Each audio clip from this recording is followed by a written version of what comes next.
Imagine this. You check your bank account, and for the first time in your life, it shows $20,000 saved. And instead of feeling rich, you feel confused. Should you invest it? Keep saving? Buy a house? Start a business? Pay off debt? Or just let it sit there because you're terrified of messing it up?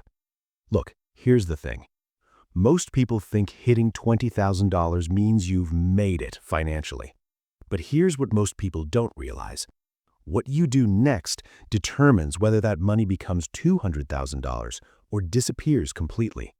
And today, we're going to talk about the real signs you're building financial stability, the signals hiding in plain sight, and how to turn $20,000 into freedom, options, and long-term wealth without burning yourself out. Because financial health isn't about how much money you have. It's about what your money does for you. My name is Nate, and I spend way too much time thinking about how money quietly controls your life. If you're someone who works hard, saves consistently, but still feels behind financially, make sure to hit that subscribe button and give this video a thumbs up if this helps you out. Because today we're talking about what to do once you hit one of the biggest early milestones, your first $20,000 saved. And trust me, this is where it gets really interesting. Surprise cash test. Let me ask you a question. If your car suddenly needed a $3,000 repair today, what would happen? Would you panic? Use a credit card? Borrow money? Or just pay it calmly? Because this is the first real test of financial health. The Federal Reserve reports nearly 37% of Americans cannot cover a $400 emergency without borrowing. Not $4,000, $400. So if you've saved $20,000, you've already crossed a psychological boundary most people never reach. But here's the deeper question. Does unexpected spending still stress you out emotionally? Because financial stability is not about the number in your account. It's about your reaction to uncertainty. The psychology shift. Here's what happens around $20,000. You begin transitioning from survival mindset to stability mindset, from fear to optionality, from reactive decisions to strategic decisions. But most people never recognize this shift. They still behave like they're broke. They hoard money. They avoid investing. They delay opportunities. And ironically, that fear keeps them poor. I once talked to someone earning $110,000 per year with $35,000 saved, still terrified of spending $200 on himself. Meanwhile, someone earning $50,000 with $5,000 saved felt relaxed and in control, because financial freedom is psychological first. Money just amplifies behavior. The surprise cash rule. Once you hit $20,000, you should pass this test. Unexpected expenses is inconvenience, not a crisis. If it still feels like a crisis, you don't need more money, you need a better system. Which brings us to the next shift. Money has jobs. Here's one of the biggest mistakes people make after saving $20,000. They treat it like one pile of money. Big mistake, because money without purpose gets spent every single time. Give every dollar a job.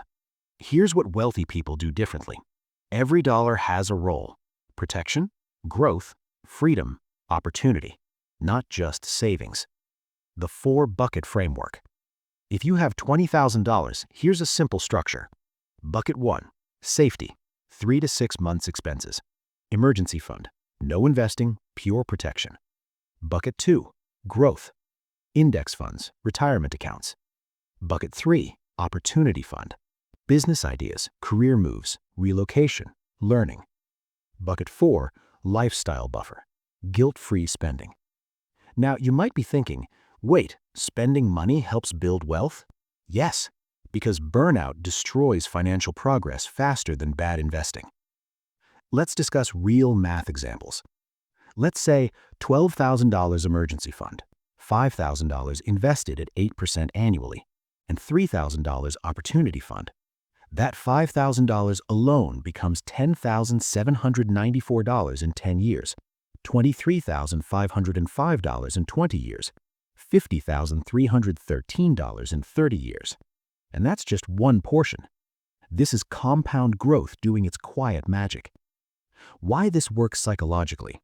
When money has jobs, you feel permission to spend. You invest consistently. You reduce financial anxiety.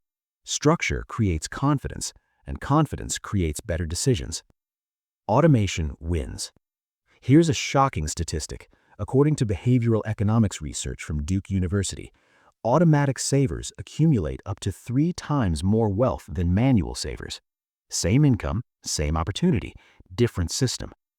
Why humans are terrible at money? Because willpower fails every time. You get tired, you get emotional, you justify purchases. Automation removes decision fatigue. The $20,000 rule. Once you hit $20,000, your next step is simple. Turn saving into a background process. Set automatic investments, automatic transfers, automatic bill payments. You shouldn't have to think about wealth building. It should happen whether you feel motivated or not. The compounding machine. If you automate $500 monthly into investments at 8%, in 10 years you have $91,473. In 20 years, $294,510. In 30 years, $745,179. And here's what most people don't realize. Consistency matters more than returns. Think of wealth like brushing your teeth. You don't brush once intensely, you do it daily. Automation is financial hygiene. The big levers. This is where most financial advice goes wrong. It focuses on small things, coffee, coupons, tiny budgeting hacks. But wealth comes from big levers. The 3 big levers. Income, savings rate, investment growth. That's it. Income is king. A 10% income increase beats extreme budgeting.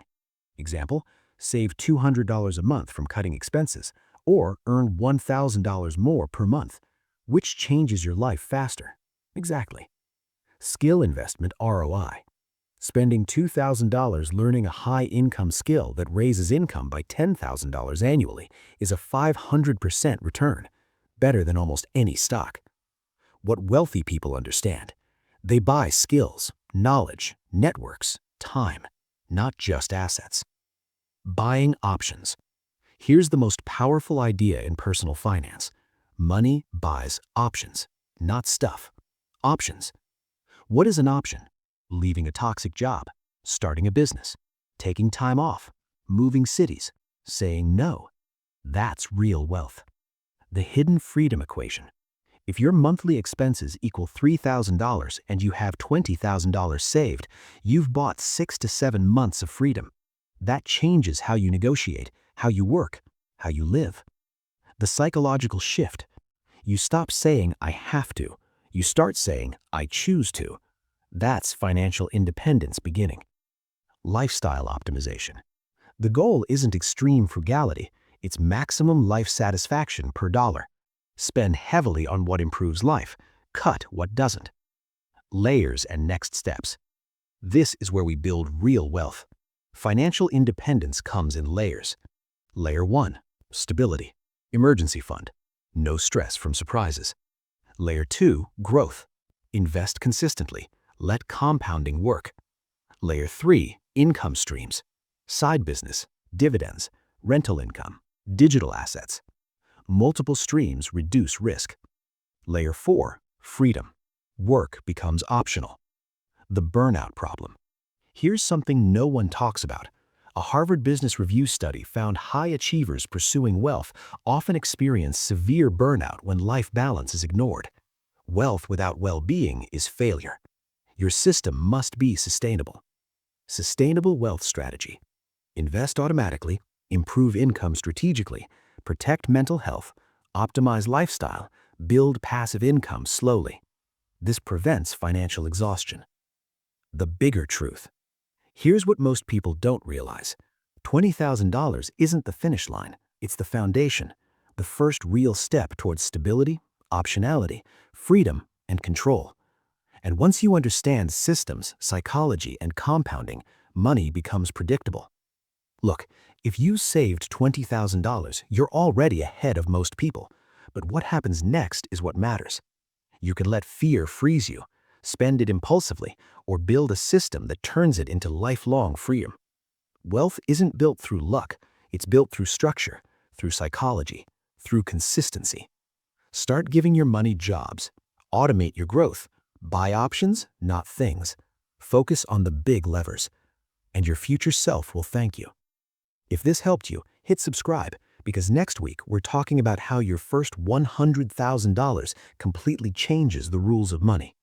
I'll see you there.